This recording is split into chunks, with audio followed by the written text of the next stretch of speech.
like to call the meeting to order. It's 6 p.m. Say good evening to all those in the audience. Thank you very much for coming. We are the Eugene Planning Commission, and tonight we will be holding a public hearing on the Brennaline Investments Land Use Applications, which include a Metro Plan amendment, a Refinement Plan amendments, zone change, and a code amendment. This is City File numbers MA 15-3, RA 15-2, Z 15-7, CA 16-1. To start, I'd like each of the commissioners to introduce themselves, and then I will make some additional statements about the procedures we need to follow for tonight's hearing. On my left. I'm Kristen Taylor. I'm Stephen Baker. I'm Jeff Mills. Bill Randall. Ray Nicolello. John Borofsky. I would like to take a moment to explain who the commission is and our role. Wow, we are unpaid volunteers, I have to say that. Appointed to 4-year terms by the Eugene City Council. This commission often makes recommendations to the City Council on quasi-judicial and legislative matters, such as plan amendments and adoption of new land use regulations. Tonight, we will be holding a public hearing on a package of land use applications. The Planning Commission will not make the final decision on this matter at the local level. That is the role of the City Council when considering amendments to the local comprehensive plan, locally referred to as the Metro Plan. We act as an advisory body and will make a recommendation to the City Council. If time permits this evening, we may or may not consider the public testimony, deliberate, and reach a conclusion, but I cannot guarantee that. If necessary, we will reconvene later in a week or two, depending to deliberate and reach an agreement upon recommendation for the City Council. Some of the terms we use are legalistic, so I will try to explain the requirements in plain English the best I can. The recommendations of the Planning Commission on these applications is quasi-judicial. In a nutshell, that means we have a certain order of speakers that we need to follow, and there are certain rules or criteria that our decision must be based upon. The purpose of tonight's hearing is to receive evidence and testimony on the application before us. Your testimony should be directed toward the proposed applications and the approval criteria that the speakers believe apply. This is the time to place all relevant issues into the public record. Those wishing to speak during this public hearing should submit a completed request to speak form to staff. Some of you have already done that. If you wish to speak and have not already done so, please submit that form now. There's a stack on the counter on the wall to the left as you entered.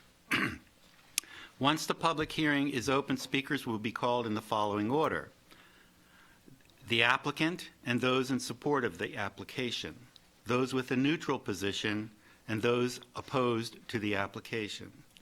Commissioners may ask questions at each person's testimony. At the end of the testimony, staff will have a chance to respond, and commissioners will also have the opportunity to ask questions of staff. That will ensure the applicant has the opportunity to address these comments as part of their final rebuttal. To be clear, under state law, the applicant has the burden of proof. That means that it is the applicant's job to demonstrate that they satisfy each and every approval criterion. Because of this, they always get the last chance to provide a final rebuttal or have the last word.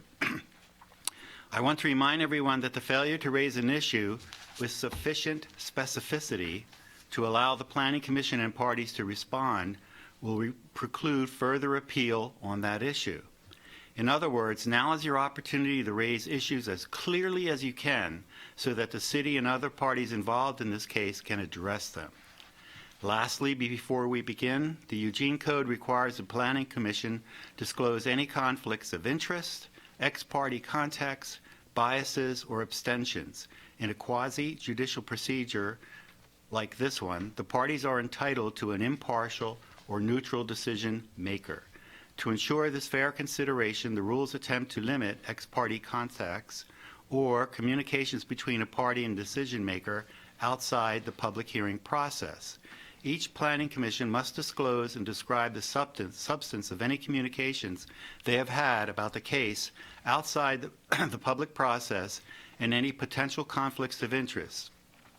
That is, whether the decision they are about to make could or would result in a personal financial gain to themselves, their business, or a member of their household.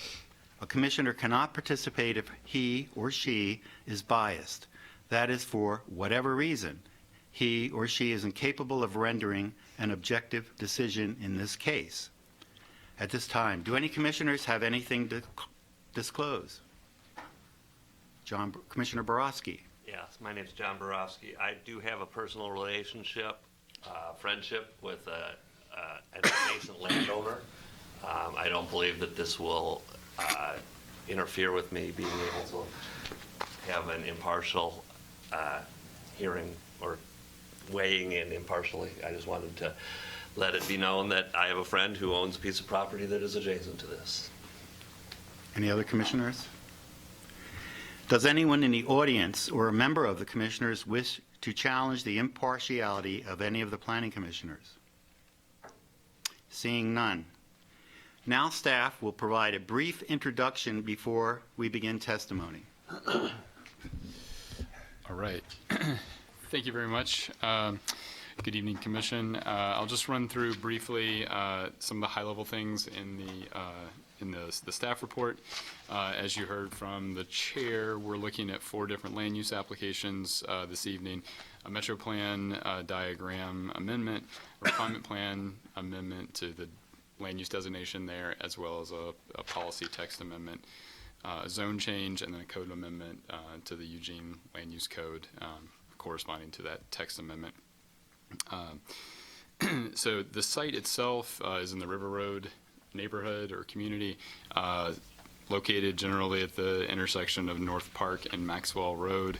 And to the west is Maxwell Connector. The northern section of the property actually extends out to Maxwell Road. If you look at page 6 of your agenda packet, there's a vicinity map there. The site's currently commercial, designated commercial in the Metro Plan, as well as in the River Road Santa Clara Urban Facilities Plan. The proposal this evening would amend the southern portion of these 2 tax lots to be medium-density residential with R2 zoning. Also of note, there's overlay zones at play out here. Both of those are unaffected. The site review overlay would remain applicable to the commercial portion of the overall site, and that portion currently includes the general office that we're looking at this evening, as well as a C1 portion in that northern appendage. Due to the existence of our Goal 5 natural resources, there's also a water resources conservation overlay on the, that would remain in effect for this southern property, and neither of those are a subject of this this evening. A couple items on the staff review. There are findings from the applicant embedded in their written report. The official findings that we prepared are also included as attachment C in your materials this evening. Based on those findings, we are recommending approval to you, but there are some caveats that Ann Davies will touch on, their city attorney will touch on in just a moment. The transportation planning rule analysis has been undertaken by the applicant. The scope of work there is consistent with the practices laid out by our Public Works Department, so I just want to speak to our colleagues' review there, that they concur with the methodology and the results. Also relevant, North Park Avenue, Maxwell Road, and Maxwell Connector are all county roads. So as part of this review, we did refer this application to our colleagues at the county public works, Lane County Public Works, and they expressed no concerns at this time either. The findings from the applicant and those within attachment C, and this is where Ann will get involved, speak to the commercial land study from 1992. Based on that analysis as well as the subsequent Metro Plan amendments that we've tracked internally, there does appear to be adequate consistency or adequate capacity, based on that original surplus from the commercial land study and the subsequent amendments. However, as you're aware, there was a letter received from our DLCD rep for the Southern Willamette Valley, who raised some questions about that, and I'll turn over the mic to Ann Davies, our city attorney, to speak about that. So we received a letter from Ed Moore at DLCD kind of questioning the findings with regard to statewide planning goal 9. So I just want to kind of outline for you what that letter means. So statewide planning goal 9 is the one that requires the city to provide an adequate supply of sites of suitable sizes, types, location, and service levels for commercial industrial uses. It's kind of this like Goal 10 does for residential lands, it does for commercial industrial lands. So it requires the city to prepare an economic opportunities analysis. That's similar to the Goal 10 requirement for a buildable land study. That provides data on the supply of commercial industrial lands that are within the city, and then projects out the demand for those types of uses, commercial industrial uses for lands. And the idea is that you're going to make sure that you have a 20-year supply of commercial industrial lands to serve the uses that you're projecting are going to be required for that. What DLCD has asserted in its letter is that our commercial land study, which is our economic opportunities analysis that we use when we're determining compliance with Goal 9 and whether we have enough commercial lands, is too old to use in this case, so that we can't do Goal 9 findings.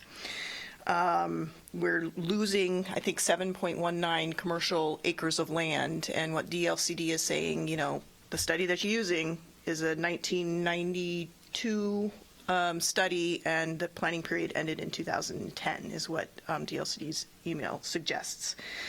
So the city attorney's office hasn't had enough time really to review that letter and determine what the real answer is. There's cases kind of going both ways. So we need a little bit more time to figure out how to advise you legally on that issue. So basically just putting a little bit of hold on your determination before I can get you a memo of some sort or come back to you when you deliberate to give you advice on that issue. So specifically in regards to the time and the AIS that you have before you, we had recommended deliberations next Monday on the 18th, and we're just amending that or changing that recommendation to be April 25th, so the following Monday, to provide that time for the city attorney's office. So does that mean that meeting is canceled and it had been moved to the following week? That's correct, yes, for the deliberations. Anything further? No, that's all. I apologize, I forgot to say that my name's John Jaworski, and I'm the current chair. I went around earlier. Okay, I will now open the public hearing with testimony from the applicant, followed by those in support of the application. When you speak, and I assume that there's a spot up there? Yeah. At the front, please give your name and address when you speak.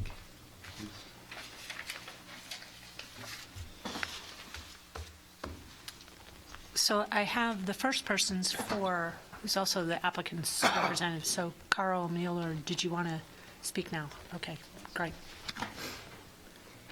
Just state your name and address. Absolutely. Good evening, commissioners. My name is Carl Mueller. My address is 370 Q Street, Springfield, Oregon. I've actually worked in land use here in the area for 10 years with Metro Planning. You don't see me here necessarily very often. We're very selective in these types of projects that we bring. Typically, we think they have to be, approvable from a criteria standpoint. They have to make sense, just kind of from a common sense standpoint. In addition to that, in this one, I think it actually does serve the best interests of the community. Kind of at first glance, it looks fairly complicated, given that there's the 4 applications. But essentially, we have a 8.7 acre parcel that's planned and zoned for commercial use, we'd like to retain that northerly 1.5 acres for neighborhood commercial use. We would like to change the planning designations for the balance of the property to allow for medium-density residential development consistent with actually the property that's also owned by our client directly adjacent to the south that's platted and developed. So ultimately, our plan would be to develop it consistent with the existing development to the south, or actually that will be constructed soon. I really would prefer not to kind of belabor the point and go pedantically through each of the approval criteria. In that sense, I would prefer to rely on the written statement. I would want to note that the staff very thoroughly vetted the application and concluded that the criteria had been met, and the DLCD, as you know, as was mentioned, reviewed the application. Perhaps I didn't quite have the same understanding of that letter, because I viewed that they said that the application in that manner, not that we couldn't use it, but that it could be vulnerable to appeal. I don't believe that they made actually any legal conclusions in that letter. Actually, they said it could be vulnerable to appeal. Of course, it may not be. Of course, the city attorney will be looking into that issue. I would note that in that letter, they mentioned that the change appears inconsequential to the overall supply. So at least from a policy standpoint or a supply standpoint, they viewed it as inconsequential. So really kind of the bigger question before this body tonight is what's a better use of this property? Should we retain it for commerce as it's currently designated for commercial development? Or maybe think that it may be time to take a different approach. And in that regard, I would like to note that this property has been planned and zoned for commercial development for at least 32 years. It's been vacant for 32 years. River Road's supply, that area's supply of commercial land has essentially entirely been absorbed. In addition to that, with the exception of this property, which I think tells you something about the decision to put, approximately 15 acres of neighborhood commercial in that area, and the entire housing supply, vacant land, has also been absorbed. So here is the question of, what's going to be a greater benefit to the community with this site. We would come down on the side of using it for housing. I would point out also that residents in the area also come down on that side, and that's what they would prefer as well. That's not anecdotal. I state that because of, we held the neighborhood meetings, heard their concerns, and provided evidence that they supported the application as it's written. Certainly, there's no question that housing supply and housing affordability and finding good, flat, vacant sites for housing is an issue that's been dogging this community since the absolute first iteration of the Metro Plan. I mean, you see the problem called out in 1984, and we continue to talk about the issue in 2016. I would also note, at this time, the supply of housing on the market is at a 10-year low. Development, as we would propose, at least 70 people could be housed on the property in single-family housing that is going to be, with these lot sizes, in line with the median home prices in Eugene. Now, I don't want to be overly dramatic, but I think that is a benefit to the community to be able to provide housing around the median costs. Using the site for housing would also fit in well with the existing neighborhood character. It would reduce traffic as opposed to what could happen if it were developed for theoretically at some point, if it were somehow desirable in the future to be commercially developed, that would result in greater traffic. Area residents also expressed a concern about that as well. There were some concerns mentioned, not necessarily mine, but that, there's schools there. They would prefer to have less traffic on those streets by the elementary and middle school. We would say that really right now the status quo has been a benefit to nobody there. It's not even necessarily wanted by at least the residents who showed up to the neighborhood meeting, who stated that they would prefer single-family housing on the site over commercial development. As noted, it's been planned and zoned that way for 30 years, and it hasn't happened there. As such, there's clearly no demand or interest in commercial development of this site. I would think that absent this proposal, this site would remain vacant for an indefinite period of time. I would not anticipate that time to be short, given the history of the site.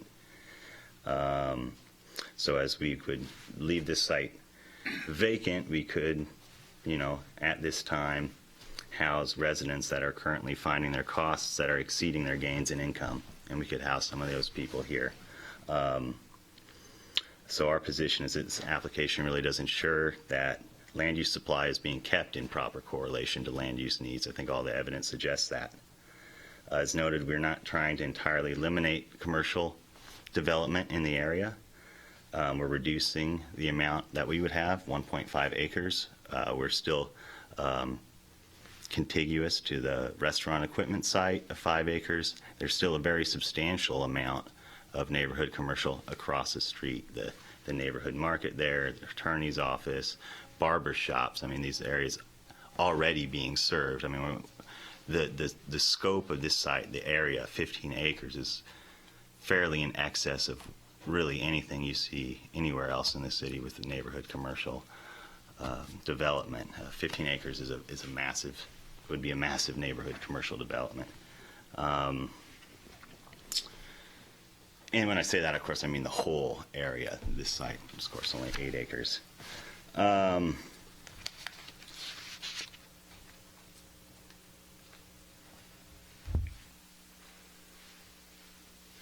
again, we would note that our proposal is consistent with what the residents in the area would prefer.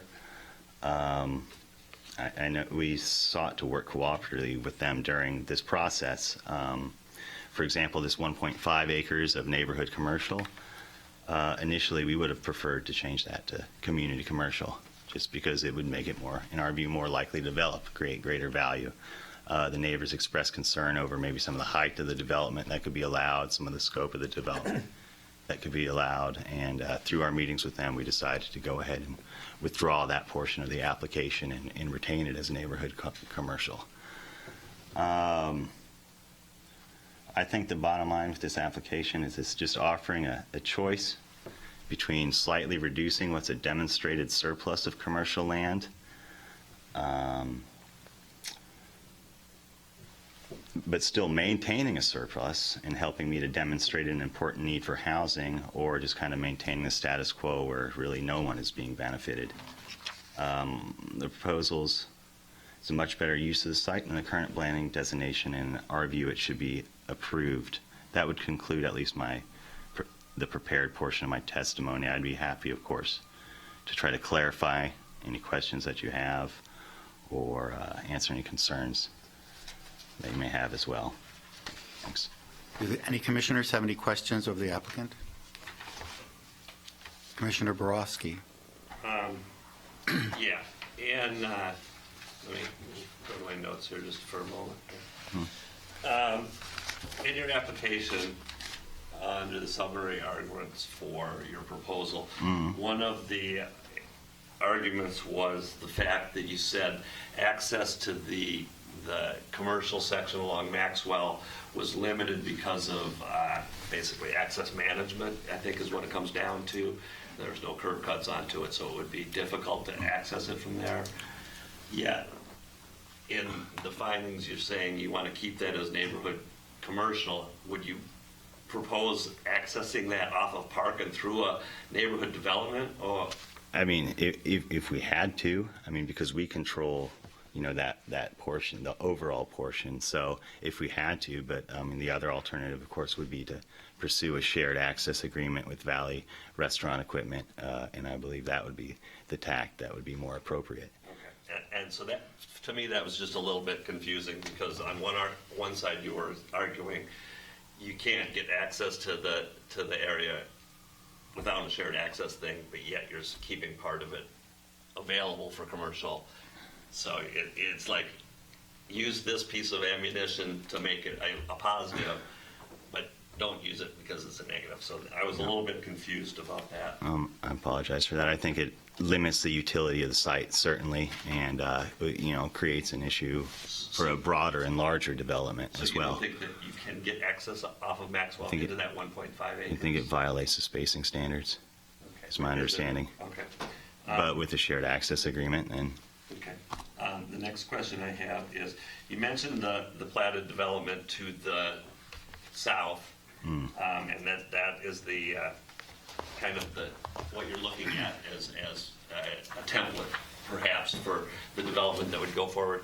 Can you tell me what the density of that type of development is? Is it meeting MDR densities, or is it meeting R1 densities? it meets MDR densities. It's single-family housing that meets MDR density standards, is what we did there. Just a question from staff, what is the density requirement for MDR? What is it, 10 to 10 20. 10 to 20? 10 to So 20. 10 is the minimum, 10 And the 28. 28. 10 minimum, 28 maximum. Okay. Okay, so that was a couple of my questions that I had at this point. Thank you. Thank you. Commissioner Baker. It's more out of curiosity than, so there's access limitations all along the property on Maxwell? That is my understanding, that So it's in then- violation of the spacing standards if you were trying to put a curb cut in there. In any of the property, any of that length there? So you would probably develop the property with access off of North Park for the new residential as well then? Yes. Okay. All access. Yes. Any other questions? Do we want to hear from them? Thank you very much, then. Is there Thank you. another? No, part of the there, no, application? but I want to make sure. So are there any other members of the applicant team that have anything to add? No. Okay. Okay, then we would take a look at, we would have those who are in support of the application. Are there any? Just Carl submitted his. so- Okay. Any of those with a neutral position? We'll then move to those that are opposed. So I have one that has submitted a green form, Holly Hartman. So if you can just state your name and address, and you can, Can I submit? do I give of these course, to you? yeah, go ahead and give it. I'll take it. You can Okay, give it to how many do you- Alyssa. Just have- I only got one. Okay. And I want to start off and thank Zach Galloway and Matt Denver for helping me know what documents to look at and to kind of understand the process. So my name is Holly Hartman. I live at 235 Bushnell Lane in the River Road area right off of Maxwell. And I am requesting denial of the proposed actions. I have 7 points. I'll try not to belabor them, but I should go through them quickly. 3 of the points say that the application does not meet the statewide planning goals. The first one on the list is Goal 10, and then Goal 11, and then Goal 9. And then the application doesn't meet the Metro Plan policy. It's inconsistent with Metro Plan policy A13, A17, and A20, as stated within the application. I'm not a planner. I'm not a person who knows how to do these things. I responded to the application itself rather than the whole of all of Eugene policies for planning. So, Holly, can I ask you a quick question? Yes. Have you just submitted what you're going to say in a written format? Yes. So we can know to not take as detailed a note yes, that you've actually yes, outlined? each of the points, yeah. Great. So with regard to statewide Goal 10, the information in the application is incomplete and kind of misrepresents the situation, similar to the letter that you received from the state with regard to Goal 9, in that the application is using old information. That is information from 1997. There's no reference to the land supply and capacity update of 2012, none at all, except with regard to commercial land, where they reference the Envision Eugene process of saying that we have too much commercial land, but they don't address any of the information relative to the housing supply. And I should note, at least in my reading of the Envision Eugene documents, there was a finding that there is a surplus of residential housing capacity that does not require expansion of the urban growth boundary. So it's not like there is a shortage, right? And that requires development of this piece now. The second point is it does not meet the statewide planning goal 11. The proposal is pitched as providing relatively affordable housing, while state planning goal says they want affordable housing. Meeting median housing is not affordable housing, right? There is nothing wrong with affordable housing, multifamily housing, which is currently, as I understand it, allowable under the general office designation and under the current commercial designation. That if you look at what's allowable under there, you could have townhouses, duplexes, fourplexes that are really nice, that would be truly affordable, and that don't prevent home ownership. They can be designed in a way that allows home ownership. And I would just note that there is similar development in the area. The Turtle Park apartments and the duplexes and so on are in that area, around the Turtle Park area, that are duplexes that are really nice, that really are in keeping with the character of the neighborhood, where there's green space, that people can walk through, that isn't just houses put on tiny lots to maximize the size of the house relative to the lot. That kind of development is not in keeping with the character of our neighborhood. We're used to seeing green space in people's yards. And so it does not meet Goal 11. The third point is it doesn't meet Goal 9 in that just because a commercial site hasn't been developed doesn't mean it's not needed for the future. That would be like saying just because a housing lot hasn't been developed for the last 30 years that we shouldn't use it for housing. You wouldn't want to say that about your housing stock, right? So just because it hasn't been developed yet doesn't mean that it's not valuable for commercial development in the future. And again, the designation of commercial land doesn't mean that you couldn't have multifamily housing that keeps the character of the neighborhood and provides affordable housing. The 3 points that deal with Metro Plan, it's inconsistent with Metro Plan Policy A13 because it reduces the opportunities for mixed-use development. The change in designation gets rid of that general office designation. And that's reducing one of the designations. That you could have housing stock put on that property, even with the general office designation. That office designation actually is part of a transition from commercial to residential that is also part of the Metro Plan. And then with policies A17 and A20, again, the application misstates the situation with regard to housing stock. And then I've already mentioned both of those points deal with the state goal and policies A17 and A20. They're all consistent. So the comments are the same about you can have affordable housing, quality housing that's in keeping with the character of the neighborhood under the current designation. And then the application is inconsistent with the part of within the Metro Plan focusing on the use of transitional zoning or transitional zoning to buffer commercial and a residential development. And that's what that general office designation is about, is that it isn't just commercial. It's a type of commercial, but it's a lower, kind of more in keeping with the character of a neighborhood. And by changing this zoning, you're getting rid of that buffering. You're using housing to provide that buffer.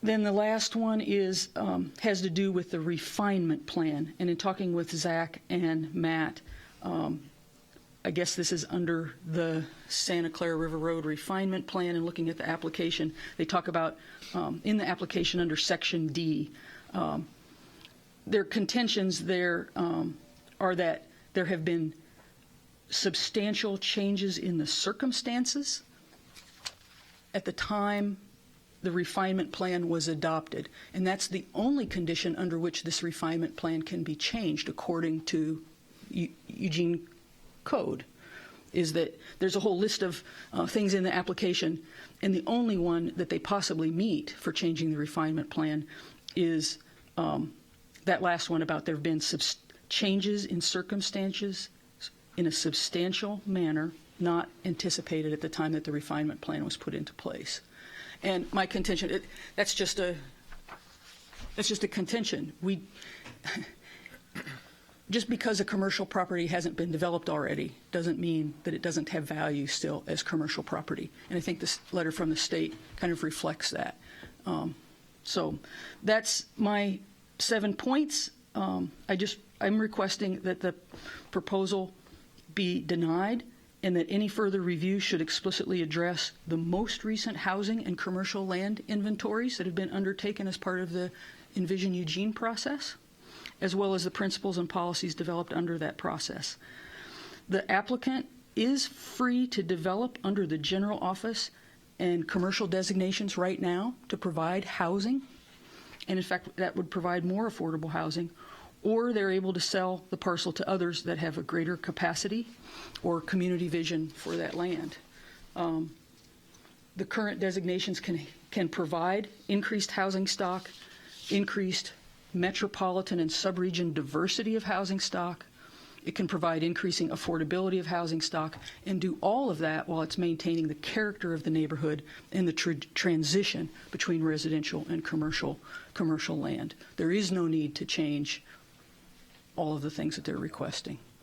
So that's my pitch. Thank you. Do any of the commissioners have any questions of Ms. Hartman? Hearing none. Thank you very much, Okay. Ms. Hartman.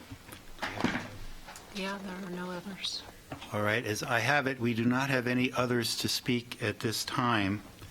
Does staff have any comments or response at this time? None? Okay. Do any commissioners have any questions of staff? Commissioner Borowski. Yeah, I would love. I'd be interested to see that document that was presented to us and be able to go through that. One of the questions that brought up to me was when she mentioned the fact of that GO is a transitioning zone between commercial and residential. I'm wondering if this were to be changed to R2, what effect would that have on the existing commercial lot that is on the corner of Maxwell and North Park? Would there be limitations on what could be built on that, considering it was zoned? There was a transition. I'm not sure how that works as far as what is required in transitioning from. I mean, literally before you could probably put a 100-foot building there.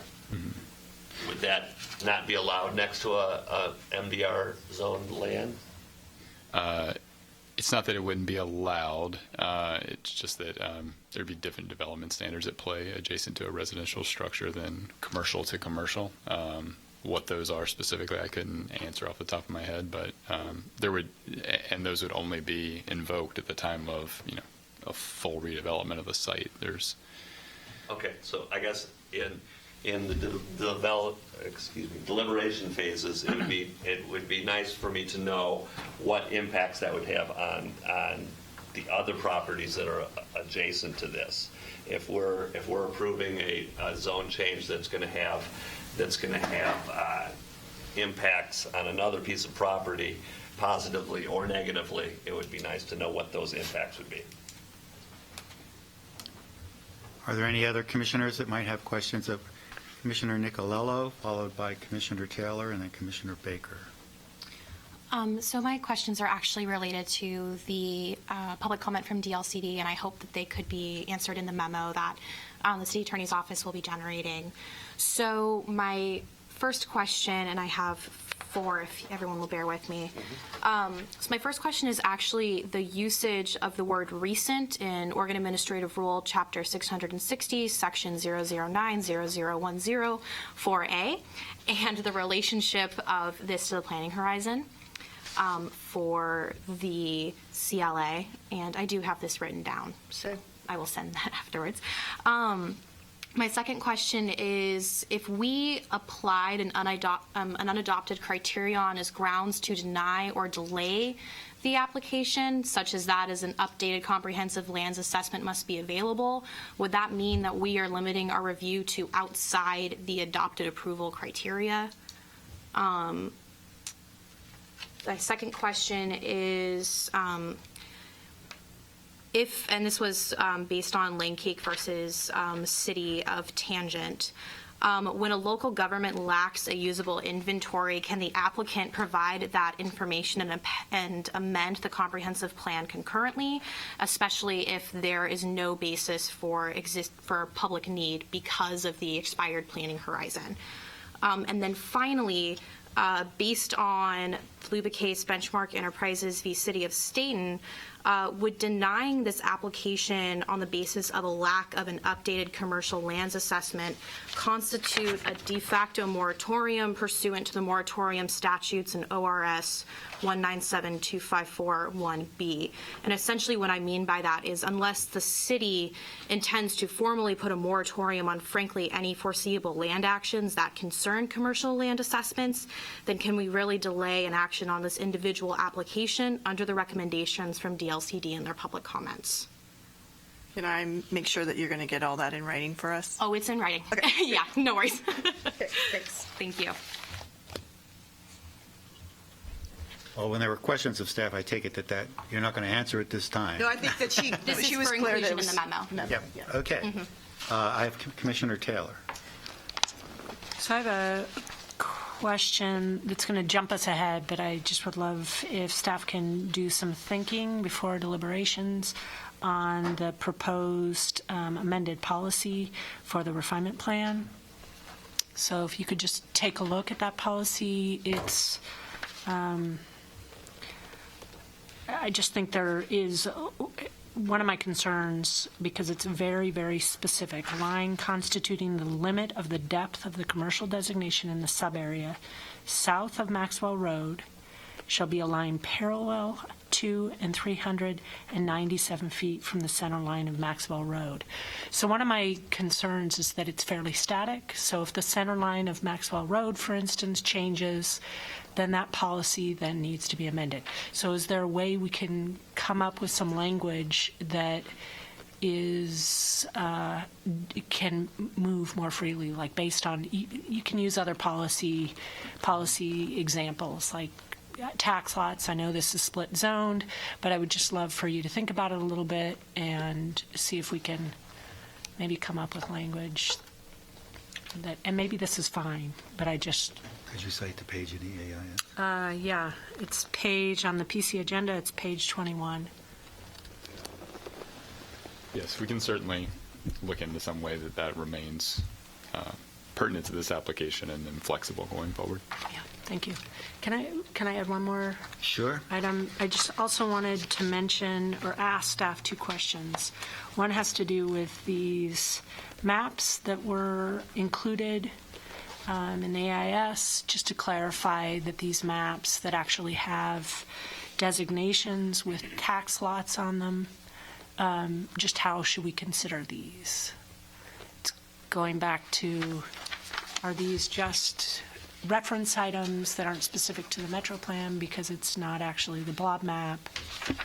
So That's correct. They are reference items. As you all are well aware, the only official version of the Metro Plan is that 11 by 17 fold-out version in the Metro Plan. So these are an approximation based on that blob map. If the City Council is to act on this favorably to the applicant or improve it, these designations would become parcel-specific, but only for these two tax lots. Great. So they are simply referenced for your benefit in this Okay. package. Perfect. And my last question has to do with Holly Hartman's, one of her questions about encouraging us to use Envision Eugene information, and just wanted clarification, because my understanding at this point, we really can't evaluate. That'll be You'll addressed in address the it. memo. Perfect, thank you. Commissioner Baker. Yeah, I was looking at the current zoning map, and I guess the concern would be you have C2, which probably has a 125-foot height limit. 120 next to now relatively lower moderate density housing, and then there's the neighborhood C1. It would be useful to have clear tables that showed what the allowable heights and massing and lot coverage were, and also what kind of special setback requirements there would be between that and any adjacent residential, because the speaker discussed the use of GO as a sort of a buffer area, and I'm assuming the concern is more about the buffer for the existing C2 rather than the C1. So it'd be useful to see what the impacts were of those particular current setbacks and height limits and lot coverage and so forth. Do we have any other commissioners' questions? At this time, I'll now ask for the applicant to provide his final rebuttal.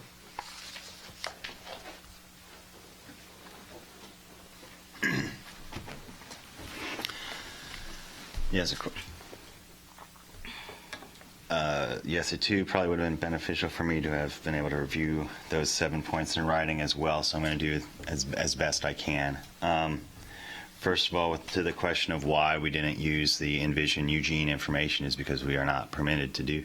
So we have to rely on the adopted inventory. So in that respect, our hands were very much tied. I mean, we could show need, we could show trends, we could show all sorts of things, but we had to go ahead and rely on this adopted inventory. That's why we didn't bring anything up from 2012. I mean, I could sit here and talk about the supply of MDR in West Eugene, where most of the MDR is now, and my understanding of the likelihood is a lot of that's going to go to low-density residential to accommodate low density. So some of the supply may well be lost going forward in that Willow Creek area, et cetera. So the results of that, anyway, we can't really rely on that process. It hasn't happened yet. It's not adopted yet. We would have liked to discuss it for the same reason that the discussion of E2 land, while it's maybe persuasive or relevant, it's not the adopted inventory. So it's included as discussion item and for informational purposes, but we are again required to rely on the adopted inventories.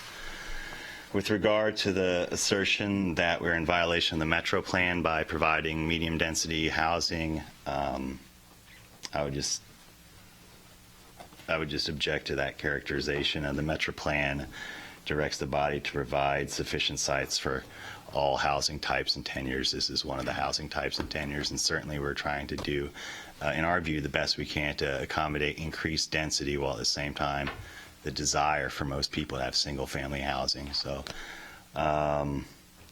with regard to the contention that we are inconsistent with neighborhood character and that they're used to seeing green space, I didn't do an analysis of the average lot size in that area. I know there are smaller lots, larger lots.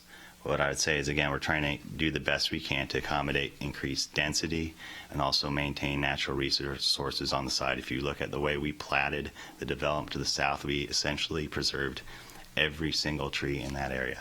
I mean, so we're not trying to, be irresponsible developers. We recognize the value of that green space as well, and we preserved it in our development to the south. So we're not entirely eliminating green space. We are doing what we can, in fact. The discussion of the commercial land not being developed, meaning that at some point in the future it may not be developed, I think, yeah, that is correct. In Perhaps in 10 years, perhaps in 30 years, perhaps in 50 years, the need might become so great that someone decides to put something there. But the fact of the matter is, you have this area that has been, everything has been absorbed except for this lot. I think that says something. This lot was also for sale on the market. I mean, I think it was on the market for 4 years in its designation without selling. I mean, I think that speaks to the lack of demand. I think that credible developers or anybody's not going to want to, I don't believe that they will want to move in there or do any kind of development of that scale. I think a lot of them are going to take the cautionary tale of the Rays out there to heart and not develop a site like that if it's not right there on River Road, at least not to that extent. I mean, it's not going to do anybody any good to have a giant vacant commercial development there, even if it were to somehow become desirable in the future. And again, I think the fact that it hasn't developed in 30 years while everything else has speaks to the fact that it's not desirable now or really in the future. Not that it couldn't happen. We do not believe that it is inconsistent with any kind of transitional zoning. We're providing a higher density, medium density residential zoning, which actually is transitional as between the low density residential housing that surrounds the area and buffers that low density housing from the existing commercial development that will happen in the future on this 1.5 acres that is presently existing. It's also a transitional zoning district. So while other transitional zoning districts may be preferred by other parties, this is nonetheless also a transitional zoning district. And it will, in fact, achieve screening because the development will occur.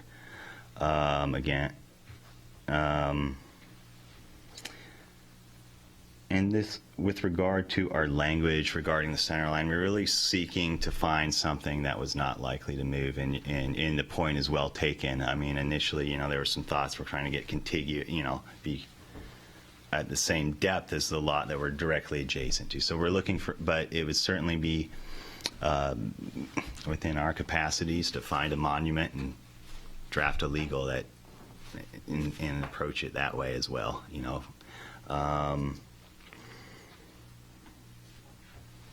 I think that is about it. And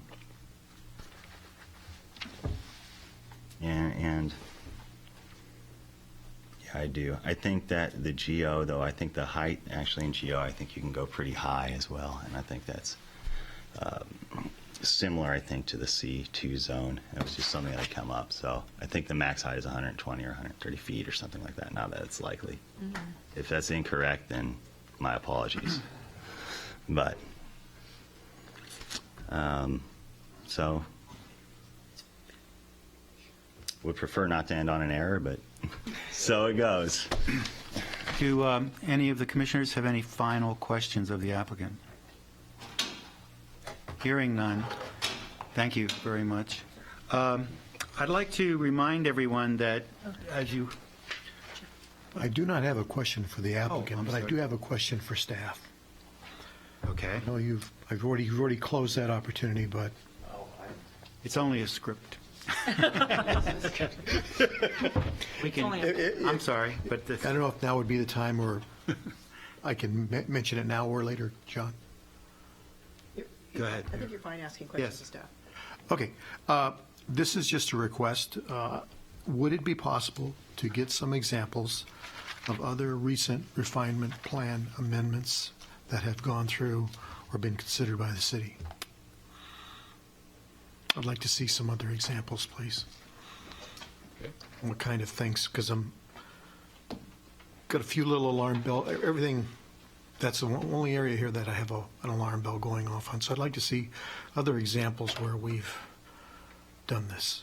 Since we don't do a lot of them, are there particular issues that you want to? Well, I think that and I'm not disagreeing with the applicant in terms of conditions have changed, but it's an argument that I think has danger in it for other situations when you start talking about the need to modify refinement plans and because conditions have changed.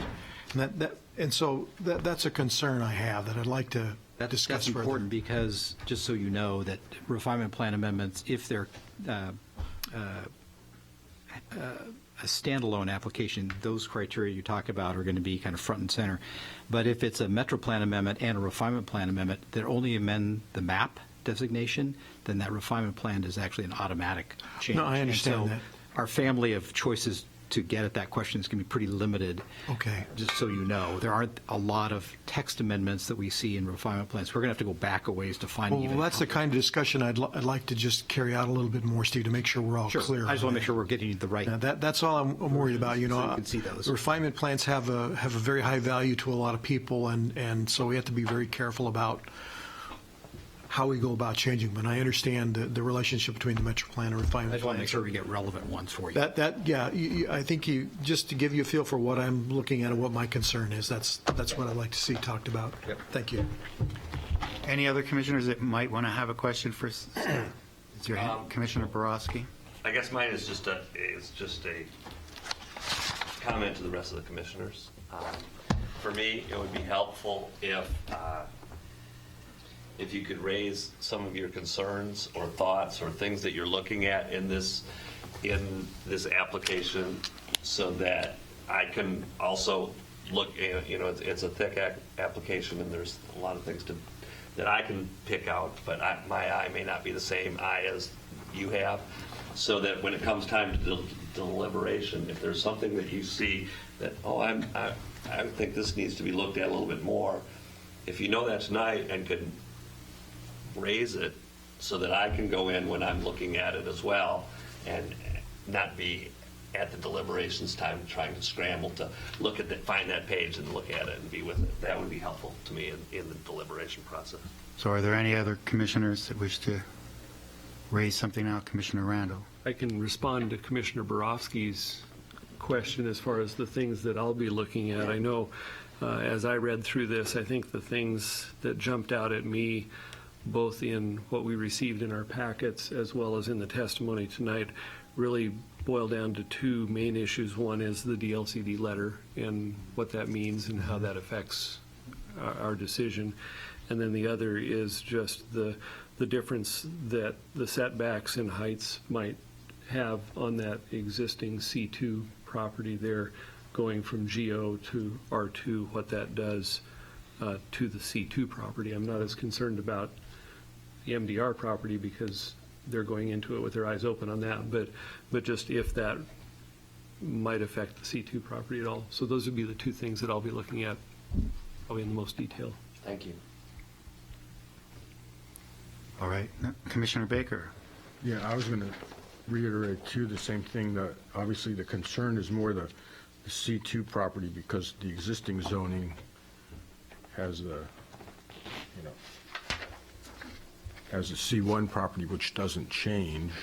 So whatever, but now we're changing the designation on the property to the south. So, and the other thing that I agree with the other points raised. I did have a little concern about sort of the ease with which we were changing refinement plan without strong justification. Normally you assume that a refinement plan amendment is, instituted by a process rather than just an application. Anyone else? Okay. At this time, as indicated earlier in this particular meeting, due to the LCD letter, legal has indicated that we're not going to be able to deliberate tonight, and that we've also changed the meeting on the 18th. And I'd like to remind everyone that because of that, we will be meeting again on April 25th to begin deliberations on these applications. We will be meeting here in the same room, Slotin Room, at the Atrium Building. We'll be starting at 11:30. However, no testimony can be accepted at that meeting. It'll just be deliberation on what is in the record now. With that, I will now close the public hearing.